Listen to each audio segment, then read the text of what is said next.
আপনার মুখে কি একটি ভাঙা দাঁত আছে? আপনি ভাবছেন দাঁতটিকে ফেলে দিবেন? না, ফেলে দেওয়াই সবকিছুর সমাধান নয়। আসুন জেনে নিই করণীয় কি। আমি doctor Anika Salsabil, senior medical officer হিসেবে আছি Faraji dental and research centre প্রধান শাখায়।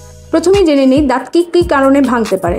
যে কোনো আঘাতজনিত কারণে অথবা আপনি যদি কোনো রোড ট্রাফিক অ্যাক্সিডেন্ট করে থাকেন তাহলে দাঁতটি ভেঙে যেতে পারে।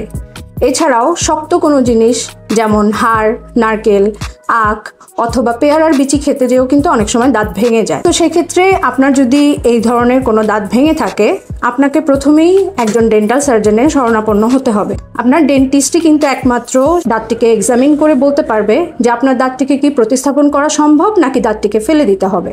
যদি আপনার দাঁতটি এমন পর্যায়ে ভেঙে থাকে যে শুধুমাত্র প্রথম লেয়ার, যেটাকে আমরা এনামেল লেয়ার বলে থাকি, এবং কোনো ধরনের মজ্জা পর্যন্ত ইনভলভ হয়নি, সামনের দাঁতের ক্ষেত্রে আমরা কসমেটিক ফিলিংয়ের মাধ্যমে দাঁতটিকে রিপেয়ার করে দিতে পারি। এবং যদি সেটা পিছনের দাঁত হয়ে থাকে সেক্ষেত্রেও আমরা কসমেটিক ফিলিং অথবা অন্যান্য যে ফিলিং আছে সেগুলোর মাধ্যমে রিপেয়ার করে দিতে পারবো। রিপ্লেস করা বা প্রতিস্থাপন করা পসিবল হয় না। কিন্তু যদি আপনার দাঁতটি এমন পর্যায়ে ভেঙে যায় যে আপনার মজ্জা পর্যন্ত ভেঙে চলে এসেছে, সেক্ষেত্রে কিন্তু ফিলিংয়ের মাধ্যমে আর সেটিকে রিপেয়ার করা সম্ভব হয় না। সেই ক্ষেত্রে আপনাকে রুট ক্যানেল ট্রিটমেন্ট এবং ক্যাপের মাধ্যমে দাঁতটিকে প্রতিস্থাপন করে নিতে হবে। অনেক সময় দেখা যায় পিছনে দাঁতের ক্ষেত্রে যে জায়গায় আমাদের রুটগুলো এসে জোড়া লাগে সেটাকে আমরা বলে থাকি বাইফার্কেশন এরিয়া। এই বাইফার্কেশন এরিয়া পর্যন্ত যদি আপনার দাঁত ভেঙে যেয়ে থাকে, শুধুমাত্র সেই ক্ষেত্রে আমরা দাঁতটিকে রাখতে পারি না।